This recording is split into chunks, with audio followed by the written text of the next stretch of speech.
Grabe na jud karong panahon na, no? Perti na jud kayong gubuta ang batok nasod. Pero kanus ama na mahuman. Wala gyud ta kabalo sa unahan. Ang atuwa lang nga mupadayon ng gyud ta.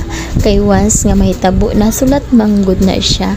Nasulat manggod na siya sa Biblia na ang batok nasod maglaban-laban. Ug sa diha nga kanang Israel tabangan manggod na nila. Unya og sa diha nga tabangan nila at daen ana ang Ginoo motabang gyud ana sa ila. Walang gyud ta kasayod pa sa unahan mga pero ang kanilang gyud ang atong paglaom og mahitabo manggani na.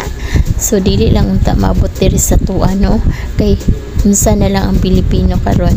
So kung mahiniana pa na sa tuwa mahitabo na ang Ginoo ra gyud nagsayod sa unahan, mga kita karon magpadayon lang gyud ta, magampo lang gyud ta, manalig lang gyud ta sa Ginoo.